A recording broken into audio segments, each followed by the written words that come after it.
Hi, BookTube. Chelsea, the Reading Outlaw, here again, as promised, to bring you my April TBR. I have 4 paper books, 3 ebooks, and 3 graphic novels that I'm hoping to get through in the month of April.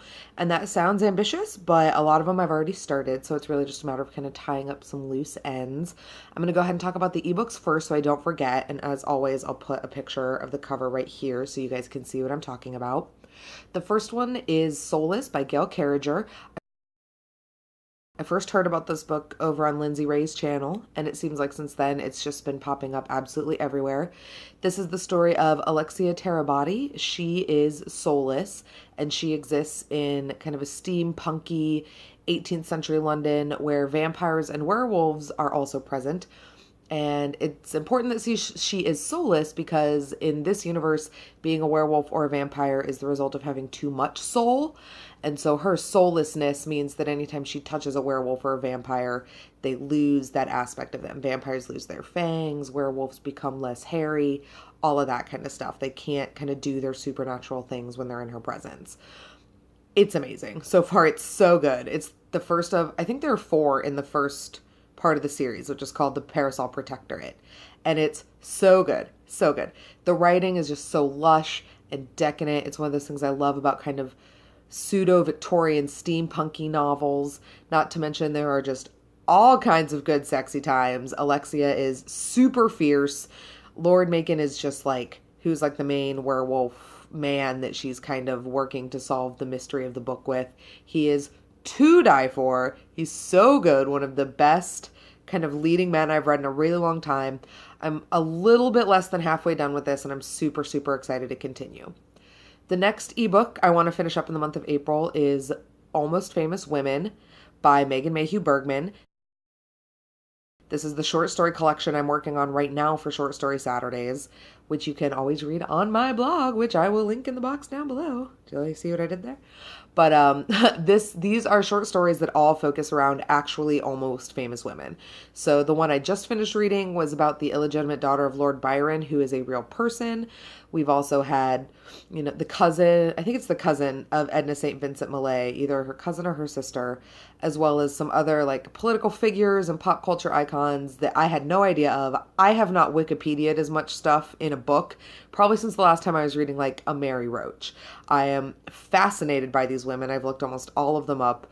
I don't know where Megan Mayhew Bergman came up with them, but the book is fantastic. She wrote another collection of short stories called Birds of a Lesser Paradise, which I read last year or 2 years ago. I don't really remember, but it was also fantastic. I just love her writing style.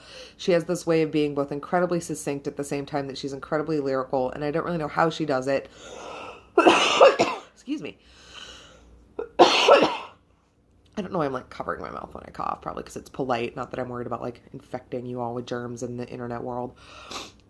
But anyway, I don't know where Megan Mayhew Bergman comes up with this. I'm studying her style because, like I said, as somebody who writes short stories, I like to keep up with other short story writers, and there's something that Megan does that I just think is phenomenal. So I'm very, very excited to finish up with that one. And lastly, I've had this book for a couple months now, but I've been waiting to read it until we at least officially hit April. I can't technically wait for the release date. Like I don't have the strength in me, but I at least waited till the month of April, and that is God Help the Child by Toni Morrison. The new Toni Morrison book. I've read the first chapter, I guess. It's not really like chapters, but the first section, and oh my fucking God, is it amazing. Like, obviously that's not surprising because it's Toni Morrison, but there's just already so much. I've got so many like Kindle highlights on the stuff on race, stuff on gender, stuff on parental family relations, issues of childhood and how childhood affects us. There's just so much to dig into, as there always is with Tomo. But yes, please buy it. Please, please, please. I plan on rushing out and buying it in hardback as soon as it's out because she's one of like my author auto buys, and I'm just absolutely obsessed with her. Anyway, those are the 3 ebooks I'll be reading this month. On to the paper books. The first one is book 4 in the Stephen King Dark Tower series, Wizard and Glass. This book is so long. As you can see, I'm right here. So I'm a little bit more than halfway done, but oh my God, it's so long and like nothing happens. I mean, obviously stuff happens. It's not just 200, like 600 pages of nothing, but nothing happens, let's be honest. For those of you who don't know, it's kind of hard to talk about this book, not only because it's in the middle of a really long, like, epic fantasy series, but also because the series itself is kind of odd. The Dark Tower is about this gunslinger, this kind of, like, cowboy meets medieval knight figure who is on the quest to find the Dark Tower and conquer whatever evil he finds there. In the first couple of books, he brings in what's called his quartet, or his traveling companions. And in this book, he's actually telling them the story of how he met the woman that he loves, Susan. It is absolutely full of love story, but nothing happens. Normally I would be all over it, but I don't know if it's because it's like a pseudo-western, so it's set in this like western town, or because the love story gets lost in Stephen King's kind of prose from time to time, and I feel like he's wandering, but whatever the reason, not my favorite volume of everything so far. If I had to pick a favorite volume, it would definitely be number 2, The Drawing of the Three.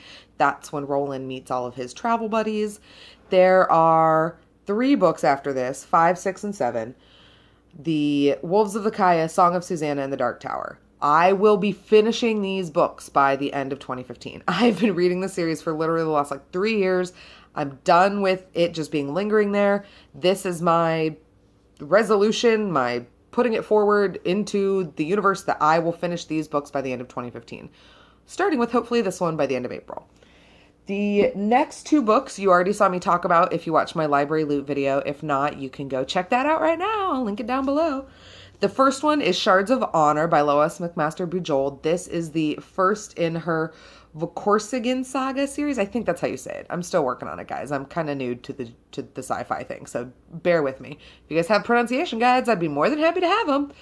But I am picking up this book out of all the ones I got from the library first because I want to get started on the series, because it's small, because I don't really do sci-fi, and because I've heard it's a love story. So I'm hoping all of those things kind of combined together will get the ball rolling on this one. I may, however, need to read The Night Counter first, only because I'm a little worried I'm going to be kind of sci-fi fantasied out once I finish Soulless and The Dark Tower, because it's kind of a lot. So I may switch to The Night Counter by Aliyah Yunus, which, as you heard me say in my library loot video, is a kind of mashup retelling of The 1001 Nights by Scheherazade, well, anonymously, but told through the narrator of Scheherazade. And this is like multi-generational epic family saga set in, I believe, India? Perhaps? I don't know if it says. Perhaps Iraq or Iran. There are mentions of Al-Qaeda. Oh, Lebanon. Haha. There we go. Sorry you guys had to watch me kind of futz through that, but the answer is Lebanon. So this checks off my diversity reads goals for the year, as well as sounding like an amazing story. It's a little bit on the bigger side, so this one might go along with the short stories, the Megan Mayhew Bergman, maybe some of the graphic novels, I'm not sure, but I'm really hoping to get this read in April. Speaking of graphic novels, that brings us to the last 2 things that I want to read, as well as the first thing that I officially finished in April. The first thing I finished was the first volume of Chew, which again you saw me talk about in my library loot. Chew is a graphic novel series written by John Layman and Rob Guillory about Tony Chew, who's a cybopathic detective, meaning he can eat things and tell what happened to them, where they came from, etc., etc. I just finished the first volume today, and it was absolutely fucking fantastic. It was hilarious. It was gross. I really liked the art style, which I didn't think I was going to at first, but it grew on me for sure. Really funny and really compassionately written. I really, really like Tony Chu as a main character. I was kind of worried that we'd get more caught up in the crime-solving aspect and all the different kind of gross ways that you can go with somebody who has to eat something to tell its life story. But luckily we focus, we got a lot of Tony Chu's story. I absolutely love Savoy, who is his partner in the first book. He's like this super fat, very articulate, kind of foppish man. And I absolutely loved him. I won't spoil what happens in the relationship between him and Tony, but I absolutely loved him. He was my favorite part. So the next 2 things I want to finish up in April, the next 2 graphic novels, are Volume 2, International Flavor, and Volume 3, Just Desserts. I'm excited now because I actually know who some of these people on the cover are. If I'm not mistaken, this guy is Tony's original partner in crime solving before he meets Savoy at the FDA.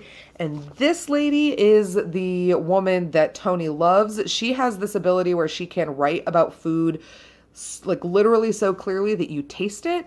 And if it's good writing, it'll be yummy. And if it's bad writing, you will like physically get sick. Some of the funniest parts in the first book are people reading her newspaper column about really disgusting local eateries and literally just like vomiting all over the subway.